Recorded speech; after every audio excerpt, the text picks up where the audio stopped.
After watching Christopher Nolan's most recent global hit twice and revisiting David Fincher's The Social Network, it became very clear to me that Nolan has done an excellent job researching and recreating the juncture that gave rise to one of the most significant calamities in human history, only to take apart the fine pieces that he had crafted and reassemble them into a needlessly convoluted, monotonous mess. And many of the film's shortcomings can be traced back to two major elements: structure and editing. Establishing a structure is a crucial part of the scripting process, whereby a film's skeleton starts taking shape. Without it, a film would be a formless collection of scenes. The rules of what makes a good structure aren't set in stone. Movies like Rashomon, Arrival, and Nolan's first hit, Memento, designed their own unique structures that wound up being their selling point. However, despite challenging the traditional narrative structure, those movies never lost track of its basic principles, which I will sum up in 4 points. A film structure should complement the story, build the characters, maintain momentum, and keep the film ahead of the audience. Oppenheimer attempted to build its own structure, but in my opinion, it failed to satisfy at least 3 of these principles. For illustration, I decided to put it against another biopic that centers around the complicated, almost undecipherable character who has impacted the whole world, and that also uses fast cuts, montages, and transitions between multiple timelines. Of course, this will be a spoiler discussion, so if you haven't watched either of these movies, maybe you should come back later.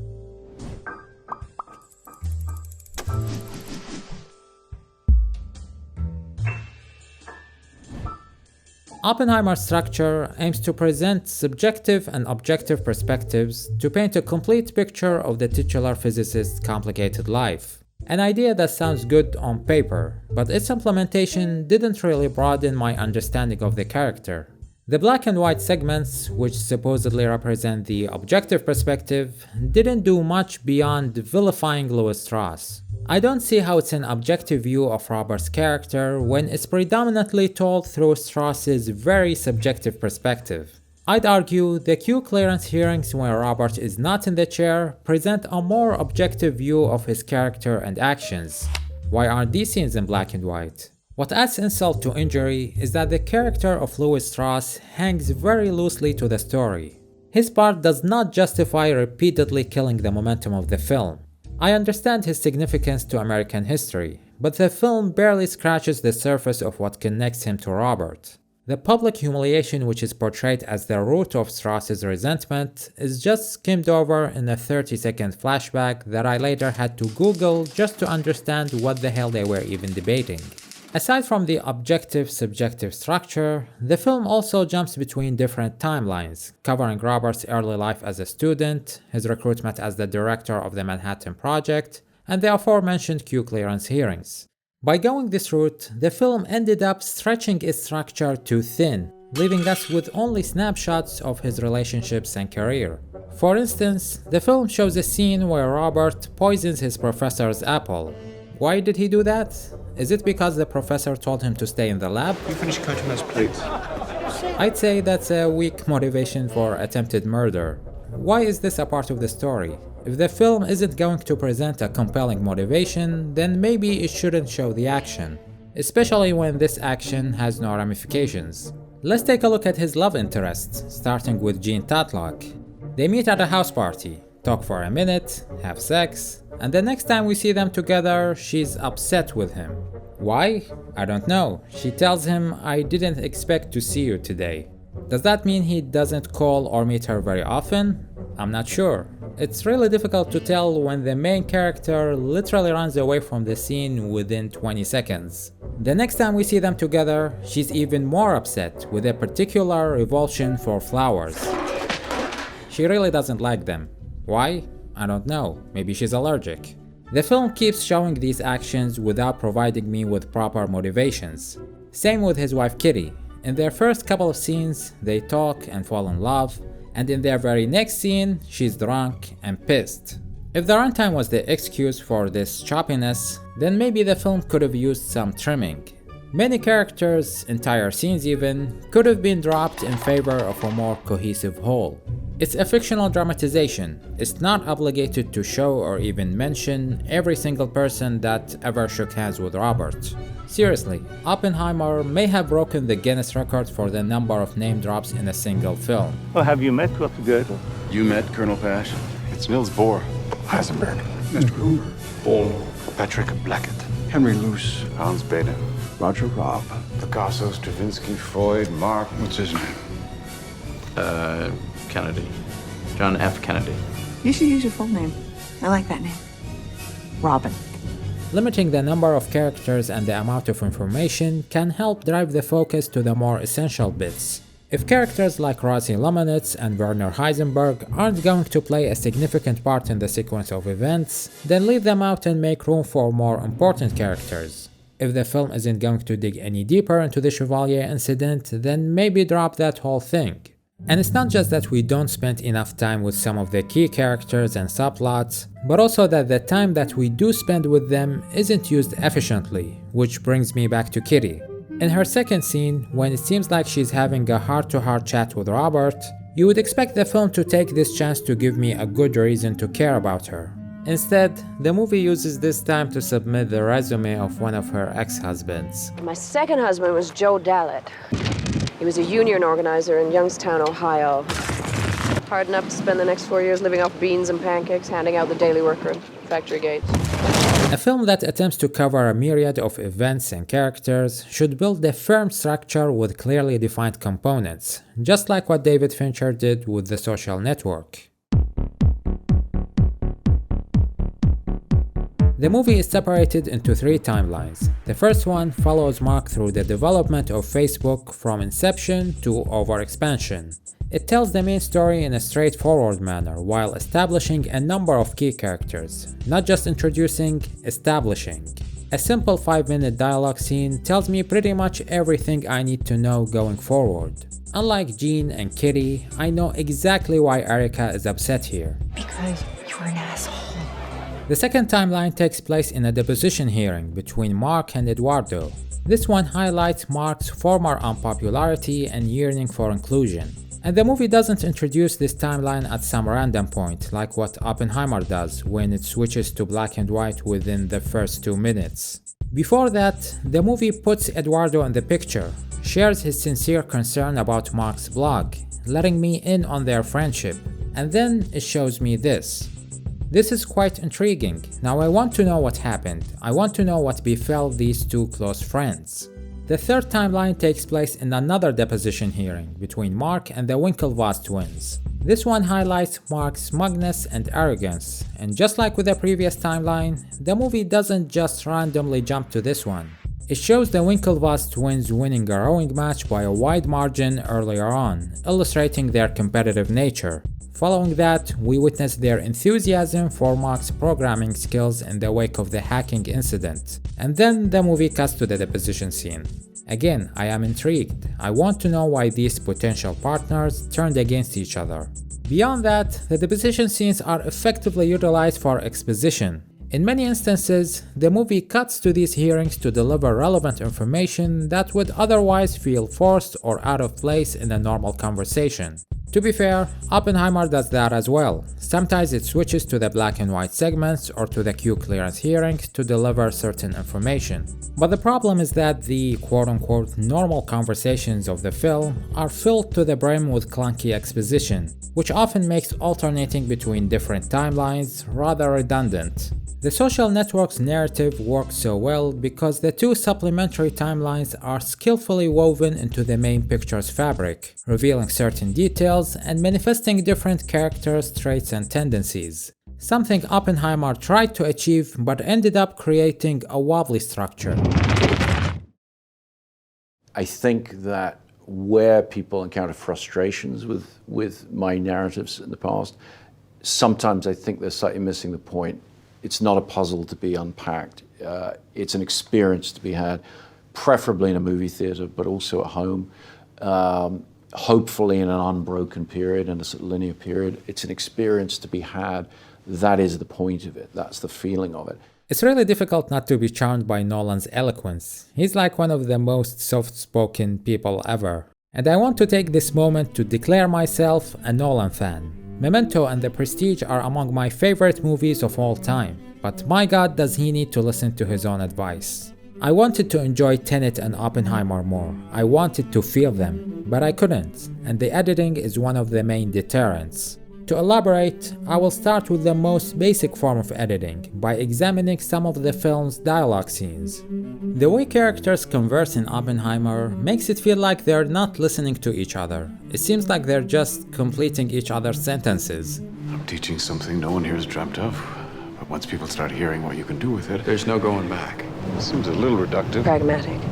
This issue can be attributed to the script or the direction, but I think the bigger problem lies within the editing. Some of these scenes are cut way too fast with a noticeable scarcity of reaction shots. Let's take a look at this exchange for instance. I tried to poison my tutor. Did you hate him? I liked him very much. Robert just confessed to a murder attempt, and Jean doesn't even take half a second before responding. I tried to poison my tutor. Did you hate him? This should be the moment where the film cuts to a reaction shot, allowing the characters a couple of seconds to show their disbelief and recollect their thoughts. I mean, this isn't a normal thing to hear from the person with whom you just had an intimate encounter. For further demonstration, I have re-edited the scene with the footage available. See if you can feel the difference. I tried to poison my tutor. Did you hate him? I liked him very much. This issue, along with the expository nature of the dialogue, often makes the characters feel less like real people and more like props to flex Nolan's knowledge and philosophies. What makes me place the bigger blame on the editing rather than the writing or acting is that in other scenes where both characters are in the frame and no cutting is involved, the dialogue flows more naturally and at a more relaxed pace. We can witness the characters' reactions and see how they recompose themselves in real time. Most other dialogue scenes have no shortage of reaction shots, but in a lot of instances, these shots are either too short or awkwardly placed. For example, in one scene during the confirmation hearing, the camera moves in response to something Strauss said. Senator, I'd like to once again request... Now, the logical editing choice is to let the camera finish its motion, then cut to Strauss, the character to whom the camera reacted. But for some reason, the film cuts away mid-motion to Senate aid, then cuts back to the same moving shot.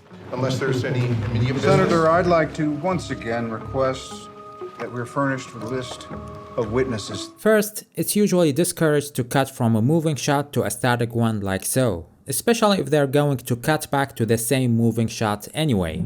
It kills the momentum of the shot and creates a visually jarring scene. Second, what urged them to cut away to Senate aid at this exact moment? Who even cares about Senate aid? Why is it necessary to show us 16 frames of his reaction? At this point, we already learned that he is uncomfortable with Strauss's scheme, and we can see his reaction in other parts of the hearing.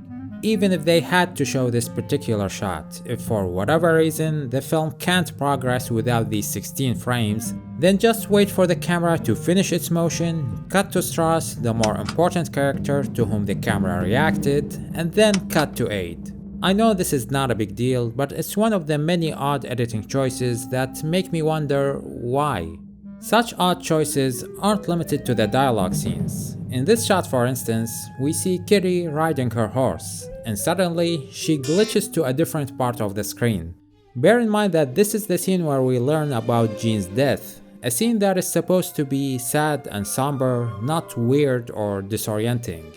Again, not a big deal, but why the cut? Why not let the scene play out in real time? Unless Emily Blunt doesn't know how to dismount, which can't be true because we saw her dismount in an earlier scene. Oh wait, there's a cut there. Okay, even if this were the case, I'm pretty sure there are smarter ways to cut around it.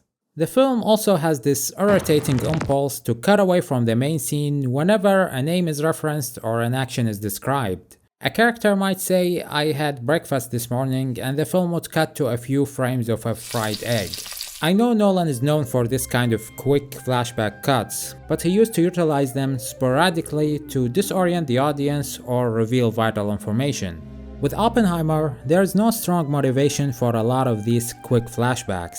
It often feels like Nolan is utilizing this technique just because he's used to it. There is a scene where Teller speaks of a British physicist named Patrick Blackett, and the film cuts away to this comical shot of Blackett menacingly eating an apple. Get it? Because Robert poisoned his apple.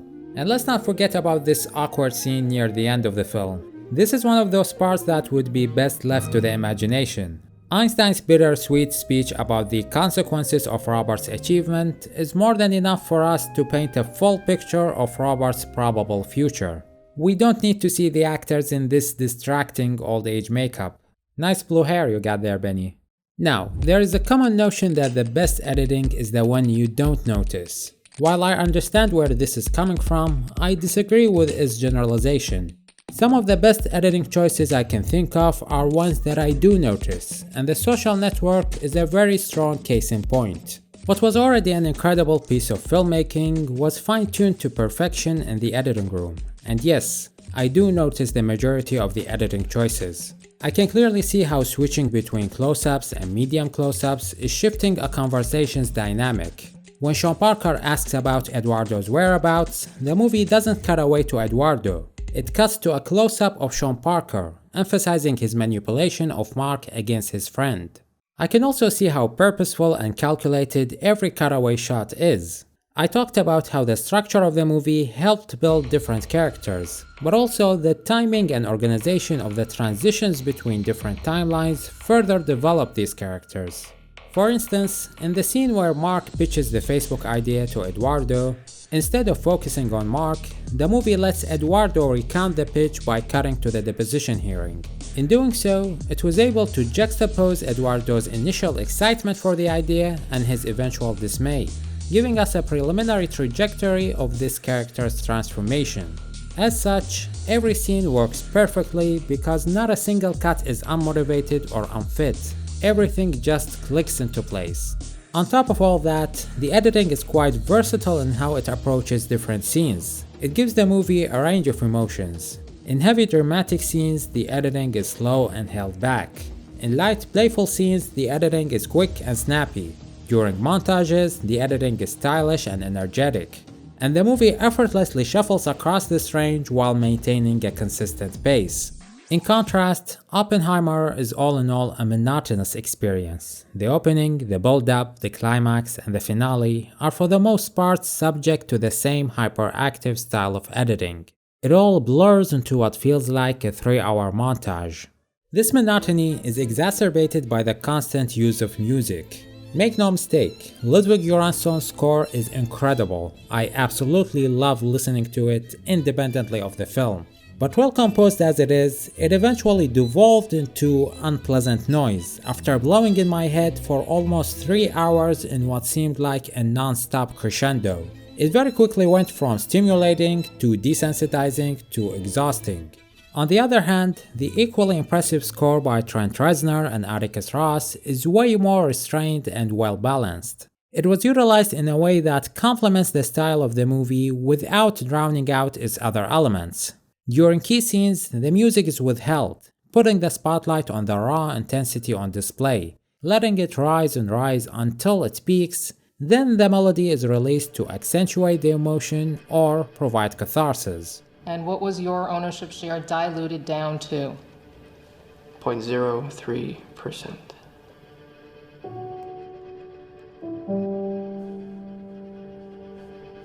Again, there are no firm rules. There is always leeway for creativity.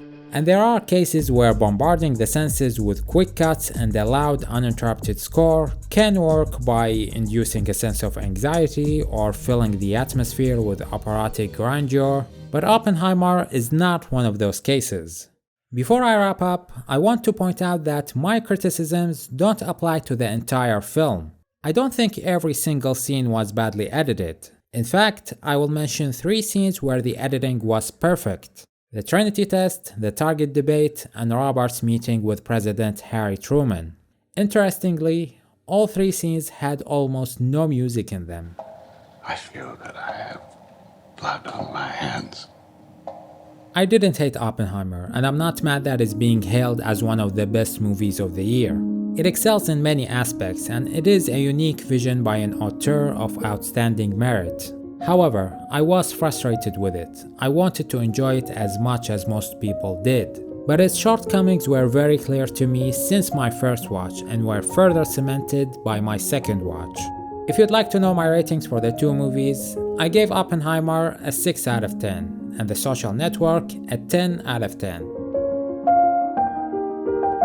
So, what did you guys think of Oppenheimer and what do you think of my take on it? Let me know in the comments below, and if you enjoyed the video, don't forget to leave a like, subscribe and ring the bell, and I'll see you next time.